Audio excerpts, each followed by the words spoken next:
Boa noite. Abra sua Bíblia em Gálatas, capítulo 4, versículos 14 ao 16. Hoje nós iniciaremos uma nova série de estudos, que é agora a carta de Paulo aos Gálatas, capítulo 4,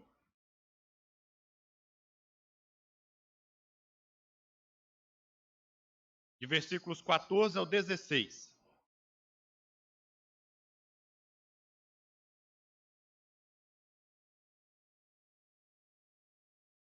Gálatas 4, 14 ao 16. Diz assim: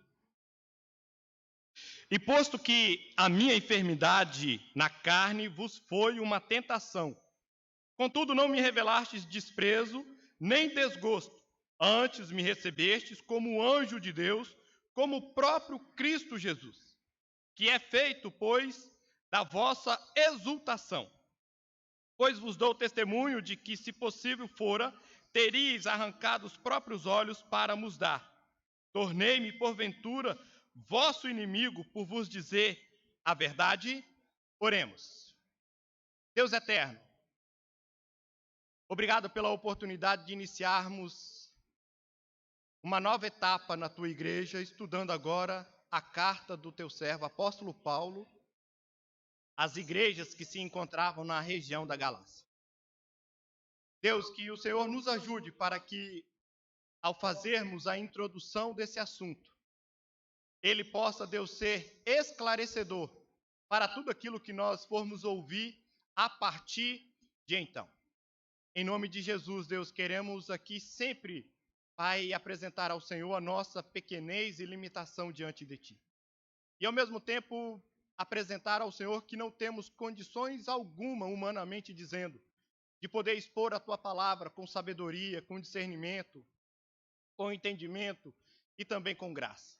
A não ser que o Senhor nos ajude e que o Senhor intervenha por meio de nós, para que assim então possamos expor a Tua palavra de uma forma clara, simples, objetiva e ao mesmo tempo desafiadora. Em nome de Jesus é que nós oramos e louvamos ao Senhor. Amém. Amados, então nessa noite a nossa intenção aqui é iniciarmos o estudo da carta de Paulo aos crentes da Galácia. E quando nós olhamos para isso, é ciência nossa de que a Bíblia ela não segue uma ordem cronológica. Como assim? Da mesma forma em que você olha aí, Gálatas ele não vem depois de 2 Coríntios, ou porque foi escrito depois de 2 Coríntios. Provavelmente Gálatas é a primeira carta a ser escrita, e ela foi escrita por volta do ano 49 e também foi a primeira carta a fazer parte do cânon bíblico, de ser aceita como uma carta canônica. E tudo isso nós vamos perceber que essa carta ela é reconhecida e ela também faz parte desse cânon, porque algumas pessoas também compreendem que o autor dessa carta foi o próprio apóstolo Paulo, como diz o versículo 1 e o capítulo 1 dessa carta. Bom, quando nós olhamos para isso, eu quero também trazer com a amada igreja uma retrospectiva de todo esse contexto antes de chegarmos de fato à carta escrita pelo apóstolo Paulo. Porque esta, ao mesmo tempo, ela é uma carta com uma peculiaridade. Por quê? Porque esta é uma carta que não foi escrita ou endereçada a uma igreja específica. Da mesma forma que nós lemos a carta aos Efésios, a Tessalônica, a uma carta aos Coríntios, essa carta aqui, ela foi endereçada a um conjunto de igrejas que faziam parte de uma região chamada Galácia. Então, ela não é endereçada automaticamente a uma igreja específica. E essa carta, ao mesmo tempo, ela era uma carta circular. Ela deveria, então, rodar as igrejas dessa região. Quais são as igrejas dessa região que faziam parte, no qual essa carta foi endereçada? As igrejas de Antioquia, da Pisídia, Listra, Icônio e Derbe. E essas igrejas também, ou essas cidades, ficavam ao sul da Galácia. Então, quando Paulo ele escreve endereçando essa carta, então, a essas igrejas. E o interessante, quando você vai perceber sobre isso, é que Paulo, ele escreve a essas igrejas depois da sua primeira viagem missionária.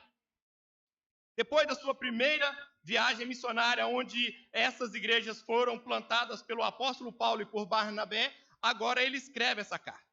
Pô, como que nós podemos compreender isso? Quando você lê Atos, capítulo 13, você vai entender um pouquinho a respeito do que nós estamos falando. O apóstolo Paulo, juntamente com Barnabé, estavam na igreja mãe, que era a igreja de Antioquia da Síria. Antioquia da Síria era a terceira maior cidade do mundo na época, perdendo só para a capital do Império Romano, Roma, e também para Alexandria, no Egito. Então, Antioquia da Síria era a terceira maior cidade quanto a isso. E você vai notar que Paulo, depois que há a conversão dele em Atos capítulo 9, Barnabé, então, vai atrás do apóstolo Paulo, e ali, então, Barnabé anda com o apóstolo Paulo como uma espécie de um mestre para o apóstolo Paulo, e ele também leva o apóstolo Paulo às igrejas, e leva o apóstolo Paulo também nessas viagens missionárias.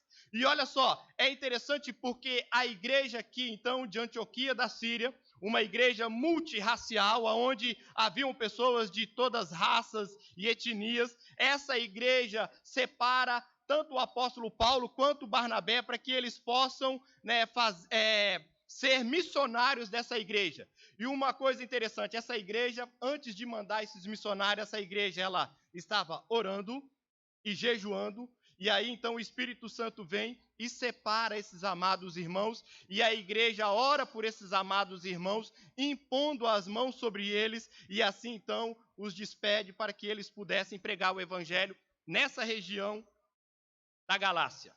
Quando nós olhamos para isso, uma das coisas que nós vamos perceber é que o apóstolo Paulo, ele sai então de Antioquia da Síria e ele passa na ilha de Chipre, ele chega também a Pafos, onde o procônsul Sérgio Paulo ali é convertido a Cristo. Depois eles passam a Perge da Panfilha, e em Perge da Panfilha o jovem João Marcos retorna para Jerusalém.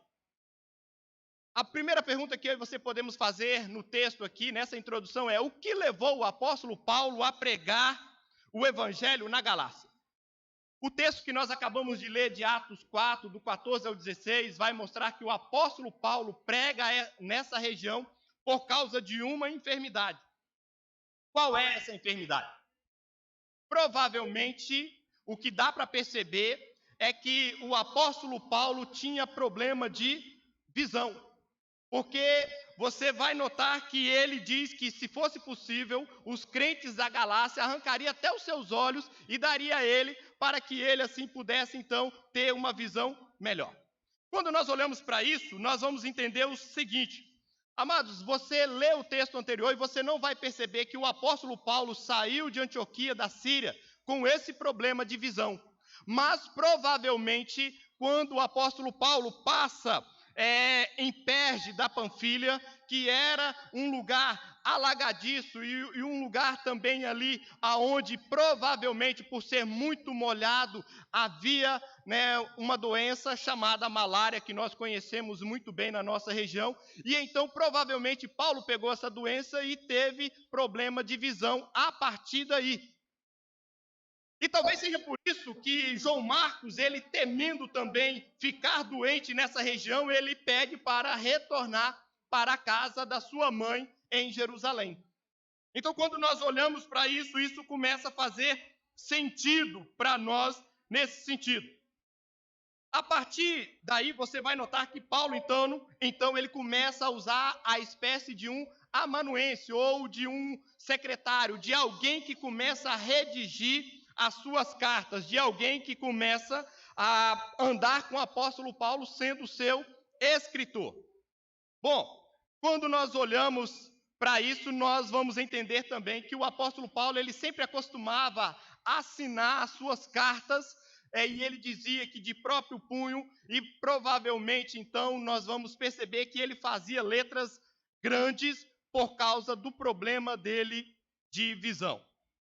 Porém, quando Paulo chega a essa região da Galácia, acontecem duas coisas. A primeira coisa que acontece ao chegarem à Galácia é a de que os gentios, aqueles que não são judeus, eles receberam a pregação do evangelho com muita avidez, e eles aceitaram essa palavra do evangelho, e eles se converteram a Cristo Jesus.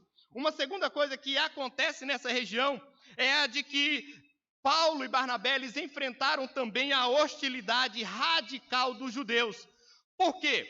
Porque você vai notar que esses judeus, então, ali em Listra, quando Paulo estava pregando, eles ali apedrejaram o apóstolo Paulo, e o apóstolo Paulo foi arrastado para fora da cidade como morto.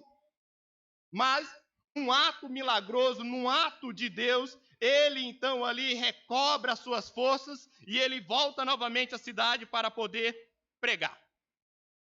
Quais são as 4 cidades, então, que Paulo prega o evangelho? Antioquia da Pisídia, não se confunda com Antioquia da Síria, Icônio, Listra e Derbe. E essas igrejas, então, foram plantadas tanto pelo apóstolo Paulo, quanto também por Barnabé. E eles constituem ali liderança nessas 4 igrejas. E eles, depois que constituem liderança, o que eles fazem? Eles retornam para a igreja mãe. Qual era a igreja mãe? Antioquia da Síria. E eles voltam ali, então. Bom, depois que nós olhamos esse primeiro episódio do apóstolo Paulo, nós podemos aqui perguntar: a quem Paulo atribuiu ao seu sucesso a pregação do evangelho? Quando você vai lá para Atos, capítulo 14, versículo 26 e 27, o texto diz assim: e dali navegaram para Antioquia, onde tinham sido recomendados a graça de Deus para a obra que haviam já cumprido. Ali chegados, reunida a igreja, relataram quantas coisas fizera Deus com eles e como abrira aos gentios a porta da fé. Notem que vocês, e isso aqui é muito interessante, amados, e é muito importante. Paulo, ele atribui o seu sucesso, sabe a quem? A Deus. Nós temos vivido dias em que as pessoas têm atribuído o seu sucesso à sua sabedoria, ao seu conhecimento, ou coisas nesse sentido. Dizendo assim: olha, eu sou bom e por isso eu passei numa faculdade, eu sou bom e por isso eu passei num concurso, eu sou bom e é por isso que o meu negócio ele prospera. E, amados, você olha para o apóstolo Paulo, ele poderia até dizer isso, mas ele nos ensina dizendo assim: olha, o meu sucesso, o sucesso da nossa pregação, o sucesso das coisas que eu tenho feito, ele vem de Deus. Nós precisamos reconhecer que o nosso sucesso também, amados, não é nosso.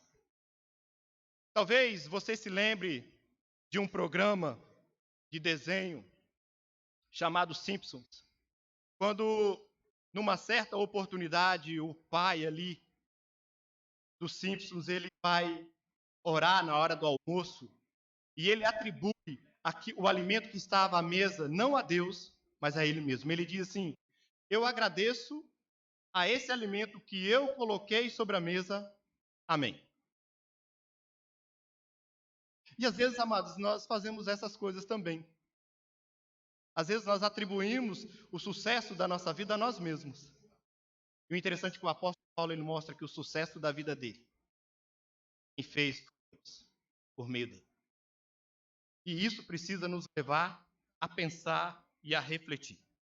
Bom, nós podemos então, em meio a tudo isso, ainda que já falemos, entender de quem é a autoria da carta aos Gálatas. Quando você lê o capítulo 1, versículo 1, vai mostrar que é o próprio apóstolo Paulo ali fazendo a saudação. Mas quando você vai olhar, você vai também notar que alguns críticos de plantão, eles questionam a autoria dessa carta sendo como de apóstolo Paulo. E eu vou te dizer por quê. Porque esse que questiona a autoria da carta sendo do apóstolo Paulo, eles dizem assim: como que o apóstolo Paulo escreve essa carta combatendo os judaizantes da sua época, e ele não cita a primeira reunião do concílio presbiteriano em Atos capítulo 15. Porque lá em Atos capítulo 15, quando os presbiterianos estavam reunidos ali, você vai notar que eles trataram desse assunto. Você vai perceber que estavam reunidos lá quem tratando do assunto? Os pastores e os presbíteros da igreja.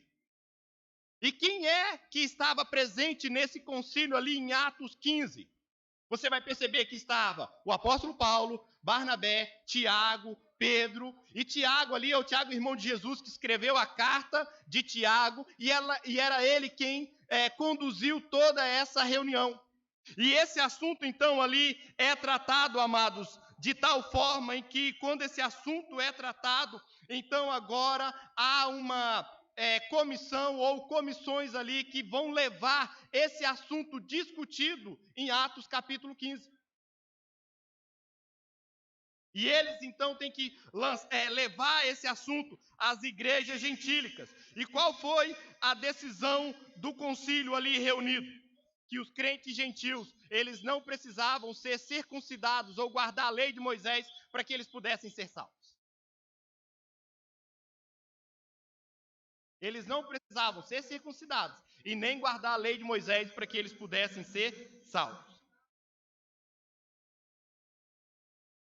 E isso, então, a partir daí é levado adiante.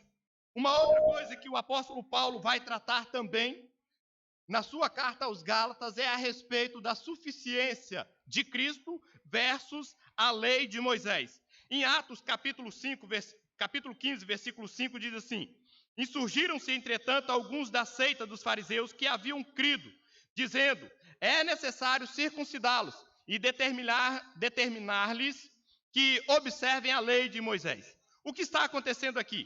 Olha só, agora chegam os fariseus, esses homens da seita, e ali eles ensinam que os crentes gentios precisavam ser circuncidados.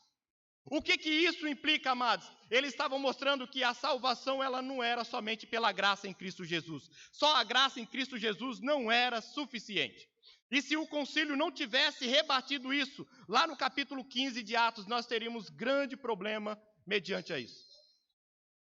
Porque, de fato, nós íamos entender que, além de Cristo, precisaria de mais algum artifício para que pudéssemos ser salvos. Mas eles definiram e compreenderam que a salvação ela é dada mediante a Cristo Jesus. É por isso que não existe outro caminho. E olha só, nós podemos entender isso da seguinte forma. E aqui, irmãos, um ataque frontal ao cristianismo. Aqui está uma ameaça concreta ao futuro da igreja cristã, porque se essa acusação não fosse tratada, não fosse resolvida, o cristianismo teria se tornado uma seita judaizante. E o cristianismo perderia o seu vigor. Por quê? Porque a essência do cristianismo é a salvação mediante a graça e a fé em Cristo Jesus. Essa é a essência do cristianismo. É por isso que nós trabalhamos uma ideia de que o nosso culto é um culto cristocêntrico. Cristo no centro. Não é um culto voltado a homens ou a qualquer outra coisa. É um culto que tem a figura ou a pessoa de Cristo Jesus como centro. E quando nós olhamos a isso, nós vamos perceber, então, que esse concílio define que a salvação é somente por meio de Cristo Jesus e não precisamos guardar a lei tido para sermos salvos e nem circuncidar alguém. Quando você lê essa carta, você vai perceber que essa carta do apóstolo Paulo é a carta mais apologética que nós temos. O que é apologia? Defesa da fé.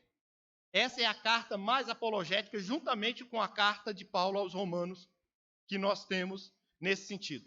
Quando você olha para isso, você vai perceber que tanto a carta aos Gálatas, quanto a carta também aos Romanos, foram as duas cartas mãe usada na Reforma Protestante. Como princípio, para que ali houvesse a liberdade cristã. como princípio para a nossa liberdade cristã. E qual foi o ponto essencial do apóstolo Paulo nesta epístola? Combater as ideias judaizantes que tinham adentrado nessa região. E quem eram esses judaizantes? Os fariseus, da seita dos fariseus, que estavam ensinando o quê? Ensinando que os crentes gentios, eles deveriam se submeter aos ritos judaicos e também guardar a lei de Moisés. Com isso, o que eles estavam querendo afirmar? Que só a graça não é suficiente e que só a fé não é suficiente e que além da obra de Cristo Jesus, nós precisamos agregar também as obras da lei. É como você ouve por aí alguém dizendo assim, olha, eu creio em Cristo, mas se eu não fizer isso, eu não posso ser salvo. Como se estivesse dizendo assim, olha, Cristo não é suficiente. Qual é o propósito da carta de Paulo aos crentes da região da Galácia? O primeiro propósito do apóstolo Paulo que precisa ficar na nossa mente claro é a defesa do seu apostolado. Por que é a defesa do seu apostolado? Olha só, os fariseus aqui, judaizantes, eles estavam dizendo que o apóstolo Paulo, ele não era um apóstolo que deveria ter uma primazia ou que deveria ter um respeito como os demais apóstolos. Por quê? Porque o apóstolo Paulo, ele não andou com Cristo Jesus aqueles 3 anos, ele não teve um ministério com Cristo Jesus, e aí então os judaizantes aqui estão dizendo assim, olha, o apóstolo Paulo, por causa disso, ele não tem o mesmo cacife, ele não tem o mesmo calibre daqueles apóstolos que andaram com Cristo Jesus. Então Paulo, ele escreve para poder, nesse sentido, defender o seu apostolado.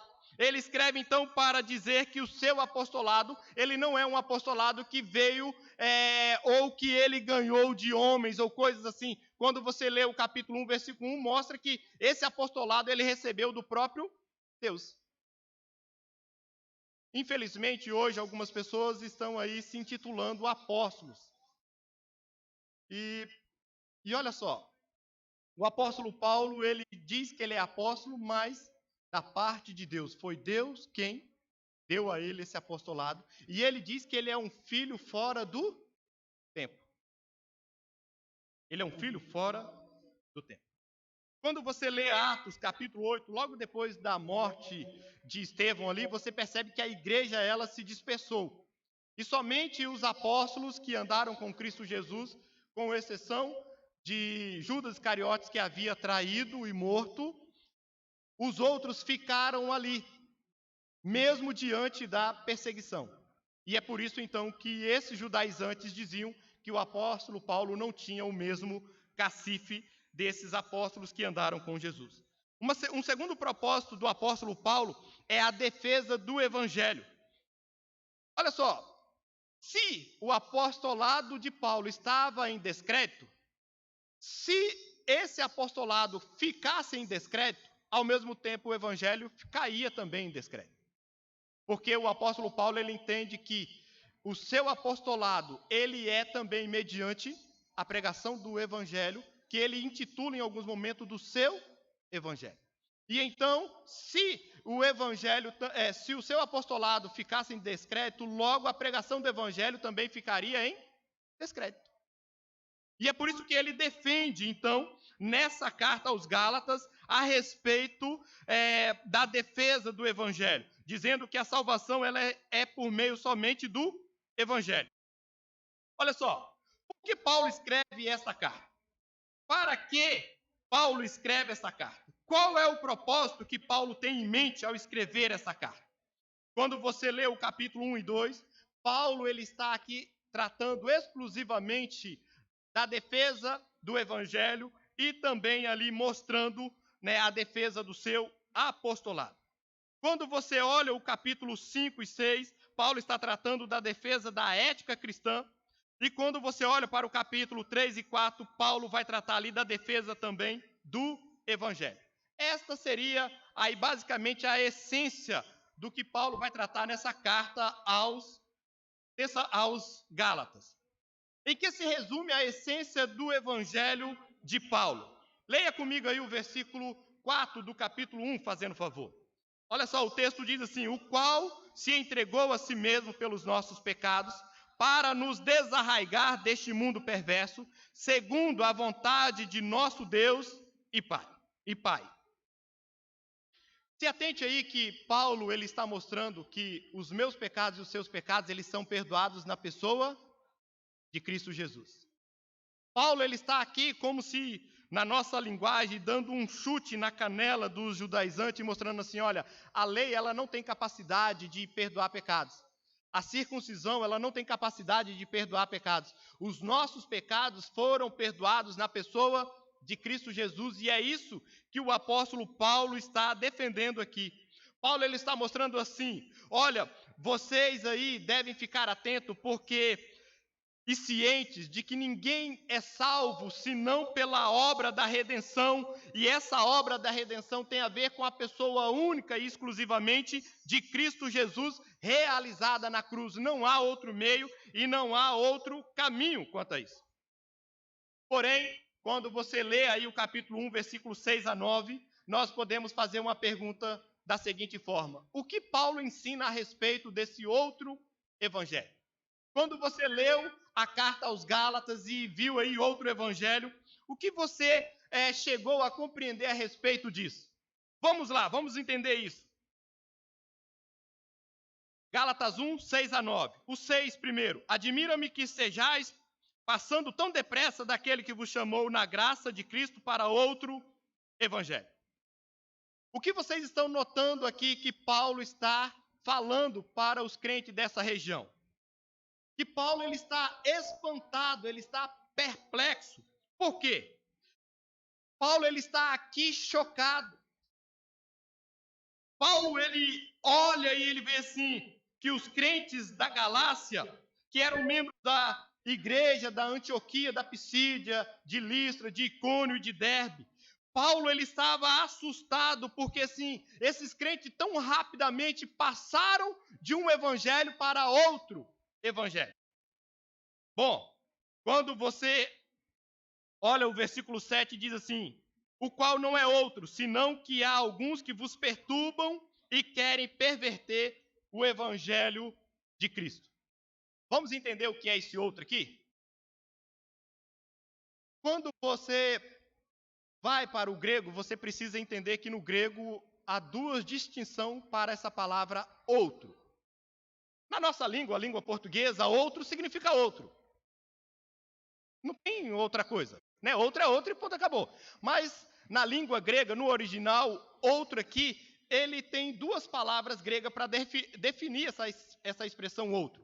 Halos, que é da mesma essência, e também héteros, que é outro no sentido de ser algo que não tem valor, que não tem o mesmo significado, que não tem a mesma importância.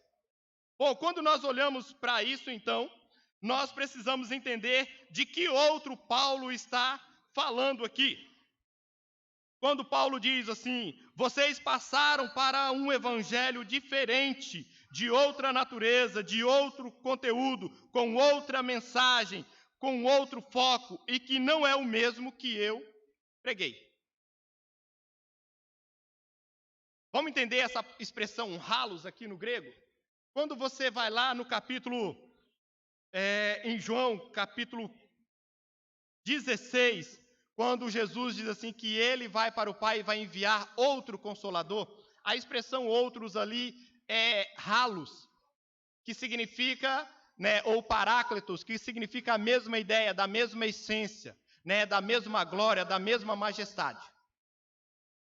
E aqui o que Paulo está falando é da expressão héteros, olha, algo insignificante.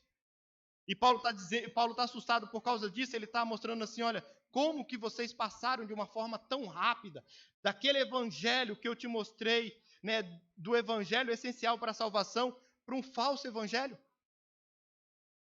E quando nós olhamos isso, nós vamos perceber que, infelizmente, isso tem acontecido também nos dias de hoje. Algumas pessoas que têm tratado de um falso evangelho. de uma falsa salvação, aonde Cristo não é suficiente, precisa de alguns artifícios. Olha aí o versículo 8 que diz assim: mas ainda que nós, ou mesmo anjo, vindo do céu, vos pregue evangelho, que vá além do que vos temos pregado, seja anátema. Paulo está mostrando aqui que o evangelho que ele prega é o evangelho dos apóstolos, evangelho apostólico. E é o evangelho que eu e você também seguimos, que é ao mesmo tempo o evangelho que é endereçado à universal, à igreja católica. E deixa eu aqui ensinar vocês a respeito de uma coisa. Católico é a expressão universal. Então nós estamos tratando disso. Então Paulo está falando que o evangelho dele é universal e é também apostólico. E quando Paulo está falando que é apostólico, ele não está dizendo aqui de uma nova visão apostólica ou de uma nova inserção de alguma coisa, não é isso. Paulo está mostrando que a suficiência da Escritura, que a suficiência daquilo que os apóstolos ensinaram e que nós ensinamos, é o que nós cremos também nos dias de hoje. É isso que Paulo está aqui trabalhando, amados, nesse sentido. E Paulo está dizendo que todo aquele que rejeita esse evangelho, que os apóstolos pregaram e que ele está pregando também, ou que ele escreveu aqui, estão negando ao mesmo tempo também, né, o evangelho verdadeiro de Cristo Jesus. Nós podemos aqui aprender uma outra ideia, que é a defesa do apostolado de Paulo. Capítulo 1, versículo 10. Atente aí comigo novamente. Gálatas 1, 10. Porventura, procuro eu agora o favor dos homens, ou o de Deus? Ou procuro agradar a homens? Se agradasse ainda a homens, não seria servo de Cristo. O que Paulo está dizendo aqui para que nós possamos ter uma compreensão, amados? Paulo está dizendo assim, olha, ele estava sendo acusado de que ele estava pregando um evangelho de uma forma mais light para as pessoas, que era a salvação pela graça em Cristo Jesus, e por causa dessa pregação, então, ele estava dizendo assim, o Paulo não está oferecendo o verdadeiro evangelho, Paulo está oferecendo um evangelho aonde as pessoas vão ser salvas de uma forma de graça, simples, sem esforço algum. E não é isso que Paulo está dizendo. Paulo está ensinando, olha, a salvação é pela graça, sim, é pela fé somente, sim, mas esse evangelho que eu estou falando para você é o evangelho de Cristo Jesus, que levou a Cristo Jesus à morte, que levou tantos outros apóstolos à morte e que tantos outros têm morrido pelo mundo afora. Diferente desse evangelho que você diz que se guardar a lei ou que se circuncidar, você é salvo. E Paulo então está combatendo os judeus quanto a isso. E Paulo então começa a descrever aqui o seu apostolado. E Paulo começa a mostrar aqui de quando ele se converteu a Cristo Jesus. E olha só, e Paulo vai nos ensinar que quando houve a sua conversão, lá pelo caminho de Damasco, Paulo ficou 3 anos na região da Arábia. E nós podemos perguntar o que Paulo ficou 3 anos fazendo na região da Arábia. Paulo ele ficou ali recebendo o evangelho do próprio Senhor Jesus. Paulo ficou aprendendo do Senhor Jesus Cristo. E olha, isso é tão fantástico porque Paulo, como um judeu zeloso, aquilo que Paulo ia aprendendo de Cristo ao mesmo tempo, o apóstolo Paulo ia também pesquisando no Antigo Testamento. É por isso que Paulo ele defende essa ideia do evangelho, amados, com tanta veemência, com tanto vigor. E olha, é por isso que ele entende que ele é o menor dos apóstolos, como está lá em 1 Coríntios capítulo 15, versículo 9, quando ele diz, porque eu sou o menor dos apóstolos, que mesmo não sou digno de ser chamado apóstolo, pois persegui a igreja de Deus. E aí Paulo, então, vai para a Arábia, e ali ele fica 3 anos para aprender com o próprio Senhor Jesus. E Paulo, ele combate essa ideia de que forma? Porque alguns judeus estavam menosprezando essa questão do apostolado de Paulo. E Paulo, então, ele vai dizer assim, olha, eu fui perseguidor também do próprio Senhor Jesus, eu fui perseguidor da igreja de Cristo, eu fui perseguidor, mas hoje eu sei que aquele que eu estou pregando é o próprio Messias. É o próprio Senhor Jesus. E isso é tão verdade que quando você vai no versículo 17 do capítulo 1 de Gálatas, ele diz assim: nem subi a Jerusalém para os que já eram apóstolos antes de mim, mas parti para as regiões da Arábia e voltei outra vez para Damasco. Então, depois de 3 anos, Paulo ele volta então para Damasco, onde ele começa ali a pregar. E talvez aqui cabe Atos capítulo 9, versículo 22, quando diz assim: Saulo, porém, mais e mais se fortalecia e confundia os judeus que moravam em Damasco, demonstrando que Jesus é o Cristo. O que é demonstrar aqui, amados? É provar de uma forma exaustiva, eloquente, detalhada, meticulosa, que Cristo Jesus, ele é o Senhor. É isso que Paulo está fazendo nesse momento. E Paulo agora ele vai mostrando que Jesus é a única verdade. É por isso que Paulo vai dizer que Jesus é o Messias, que Jesus é o Cristo, a quem eu vos prego. E Paulo, então, no versículo 18 do capítulo 1, depois desses 3 anos, olha só o que diz o texto. Decorridos 3 anos, então subi a Jerusalém para avistar-me com Cefas e ele 15 dias. Paulo ele vai mostrar que ele sobe a Jerusalém, e depois que ele sobe a Jerusalém, o capítulo 9 de Atos, versículo 26 em diante, vai mostrar ali que o apóstolo Paulo ele detalha a respeito da sua conversão, como foi a sua conversão e de como ele então prega o evangelho a partir de então. Pois bem, agora no capítulo 2 nós vamos perceber que o apóstolo Paulo ele começa a defesa ele continua a sua defesa a respeito do seu apostolado. No versículo 4 ele diz: e isto por causa dos falsos irmãos que se entremeteram com o fim de espreitar a nossa liberdade que temos em Cristo Jesus e reduzir-nos à escravidão. Paulo, então, ele com o propósito de mostrar que, uma vez em Cristo Jesus, nós fomos livres, libertos, e nós não devemos mais viver sob o jugo da escravidão. Você foi livre da escravidão. E o que Paulo está mostrando aqui, amados, é que a lei, ela reduz a minha vida e a sua vida à escravidão. Porque a lei não liberta ninguém. Mas a lei, ela, nesse sentido, escraviza. Não é isso que Paulo diz lá em Romanos: eu não teria conhecido o pecado se a lei não me dissesse, não cobiçarás, não matarás? Então, nesse momento, Paulo está mostrando que a lei, ela vem para nos reduzir à escravidão. Mas aí nós perguntar: a lei é ruim? Não, pelo contrário. A lei, a Bíblia diz que ela é boa, é santa e é justa. Então, qual é o problema da lei que Paulo vai mostrar aqui? É que a lei, ela lida com um material ruim, com um barro ruim. E quem é esse material, quem é esse barro? Eu e você. Nós. Porque se tanto eu quanto você, nós conseguíssemos guardar essa lei 100%, amados, Cristo Jesus não precisava ter vindo. Porque nós teríamos a suficiência para que pudéssemos ser salvos por nós mesmos. Mas a lei, ela mostra e ela diz que eu e você não conseguimos guardá-la.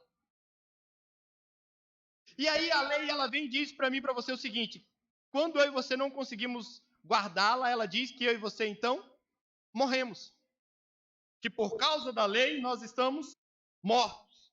E que a lei, ela escraviza. E ninguém consegue ser livre, ninguém consegue cumprir. E todo aquele que vive debaixo da lei, vive debaixo de um peso, de uma canga, de um jugo, e é escravo dessa lei. É por isso que no capítulo 2, versículo 5, Paulo diz assim: aos quais nem ainda por uma hora nos submetemos, para que a verdade do evangelho permanecesse entre vós. Ou seja, quando os judaizantes vieram colocar essa canga no nosso pescoço, nós não nos submetemos a essa canga, a esse jugo, nem uma hora sequer. No capítulo 3, versículo de 1 a 5, Paulo ele vai trabalhar esse combate aos judaizantes, dizendo assim: ó Gálatas insensato, quem vos fascinou a vós outros, ante cujos olhos foi Jesus, Cristo exposto como crucificado? Quero apenas saber isto de vós: recebestes o Espírito pelas obras da lei ou pela pregação da fé? Sois assim insensatos, que tendo começado no Espírito, estejais agora vos aperfeiçoando na carne? Terá sido em vão que tantas coisas sofrestes? Se na verdade foram em vão, aquele, pois, que vos concede o Espírito e que opera milagres entre vós, porventura o faz pelas obras da lei ou pela pregação da fé? Paulo aqui ele vai usar um vocativo, dizendo assim: ó Gálatas insensatos. Esse vocativo, ó, Paulo está chamando a atenção dos Gálatas. E Paulo chama a atenção deles para dizer assim: vocês são insensatos. Por quê? Porque em vez de viver o evangelho como eu preguei, vocês estão passando para outro evangelho que na verdade não é outro evangelho. Vocês começaram no Espírito, e Paulo está dizendo assim: vocês agora querem ser aperfeiçoados pela lei? Vocês querem ser aperfeiçoados pela circuncisão? Você está prestando atenção como Paulo está tratando tudo isso, amados? Como Paulo está nos mostrando tudo isso? Muitas vezes nós também começamos no Espírito e nós queremos ser aperfeiçoados com alguma outra coisa. O que Paulo está escrevendo parece que ele está contando muitas vezes a nossa vida nesse sentido. Porque muitas vezes nós estamos também buscando alguns outros meios para que nós possamos ser aperfeiçoados.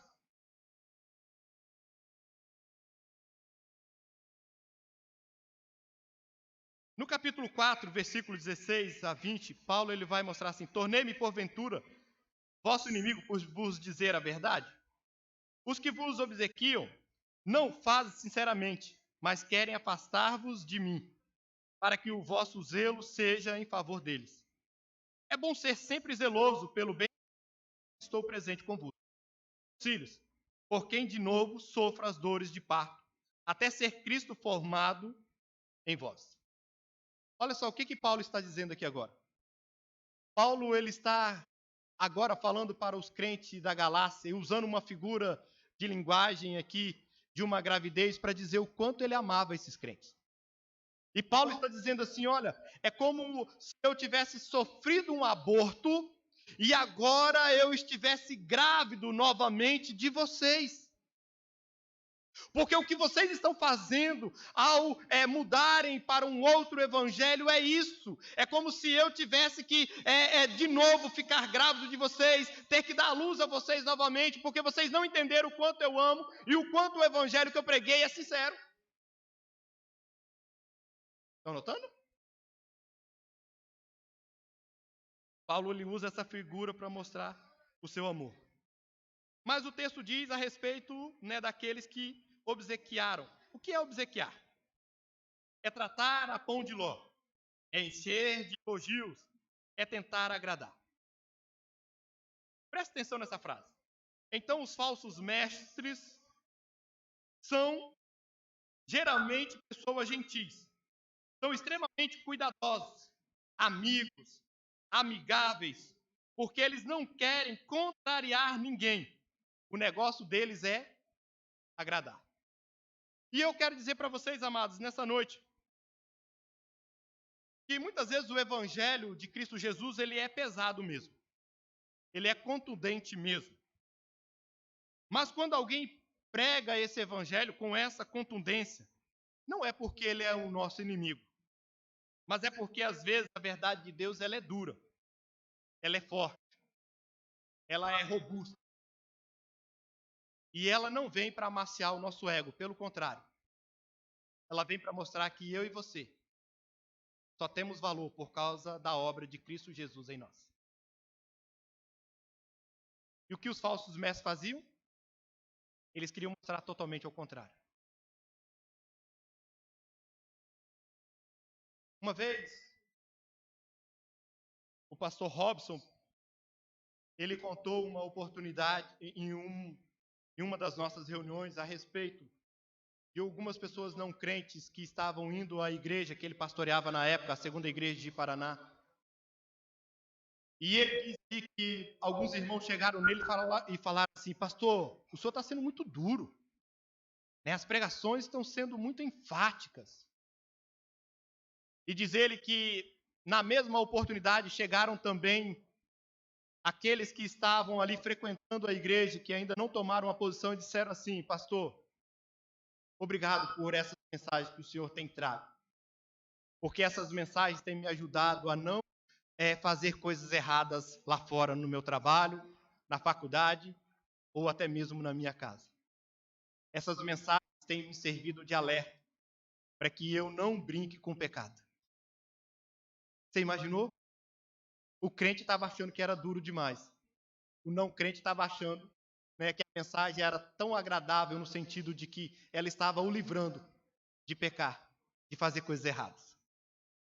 E eu quero dizer, amados, que o evangelho muitas vezes ele vai fazer isso comigo e com você. O evangelho geralmente ele é contundente nesse sentido. Porque ele não vem para amaciar o nosso ego, mas sim para mostrar os nossos erros e para mostrar que o nosso mérito não é nosso, mas é de Cristo Jesus. E isso é fantástico. Vamos lá, então. Nós já falamos da defesa do Evangelho. Vamos ver o papel da lei para que nós possamos fechar o assunto. Quando você olha aí o capítulo 3, versículo 24, olha só o que o texto diz, amados. Capítulo 3, versículo 24.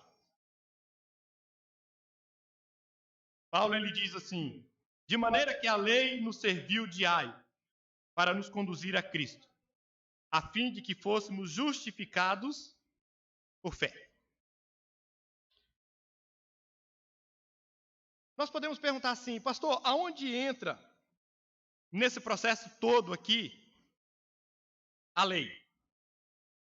Para que serve a lei então? Por que Deus deu a lei?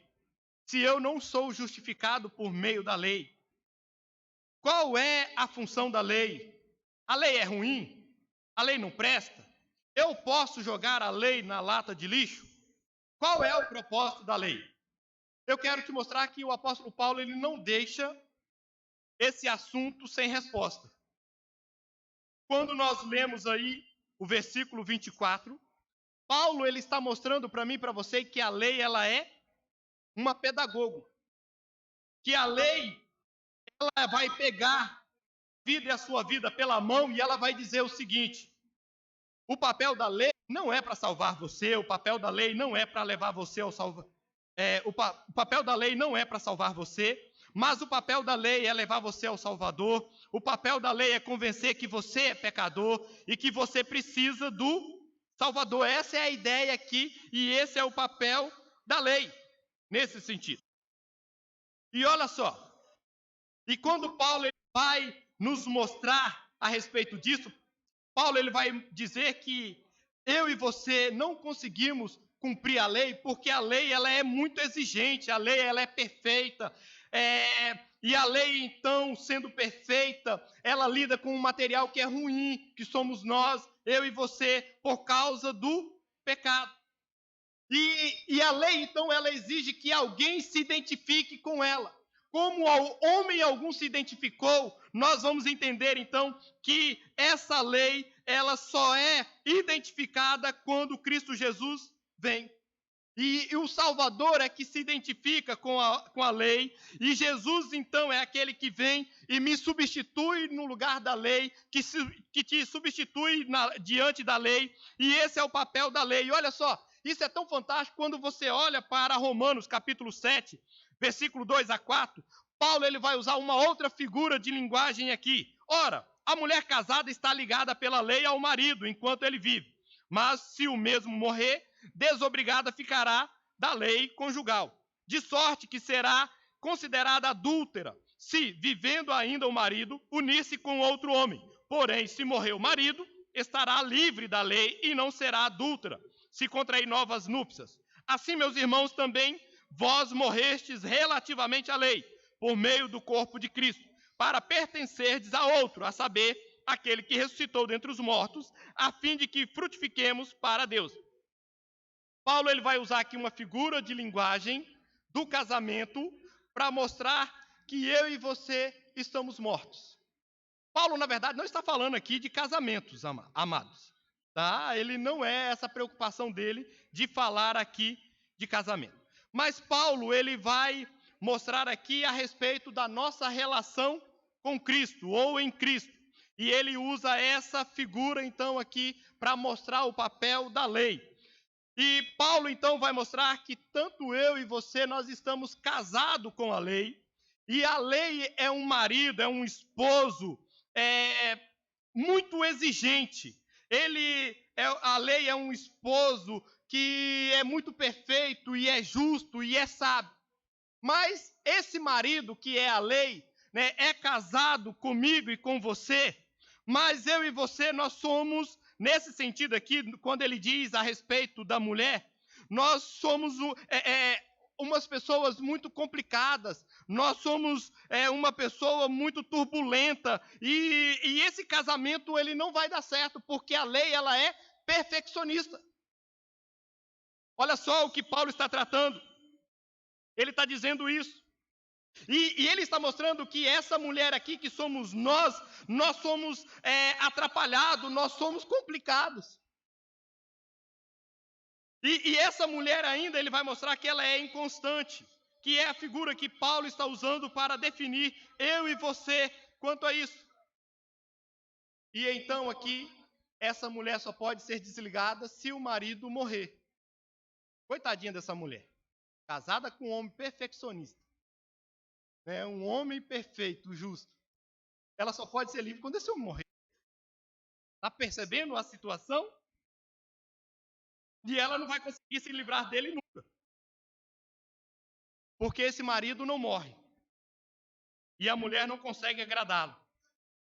E a resposta que Paulo vai dar aqui é a seguinte: já que o marido não morre, sabe quem morre? A mulher, na linguagem de Paulo. É isso que ele está dizendo. E uma mulher morta, ela já não mais está ligada ao marido. Por quê? Porque não há casamento, esse negócio de casamento no caixão, porque depois que alguém morreu, não há casamento mais. Então a mulher morre e ressuscita livre desse casamento. Por quê? Porque ela morre em Cristo e ela ressuscita em Cristo para casar com outro. E você sabe quem é esse outro? Cristo Jesus. E é isso que Paulo está ensinando aqui, amados. E é isso que Paulo está nos mostrando. Para que serve a lei? Para ensinar que por causa do pecado, eu e você morremos. E é isso que Paulo está nos ensinando. Aplicações. Primeiramente, eu gostaria de dizer para a igreja o seguinte: amados, quando vocês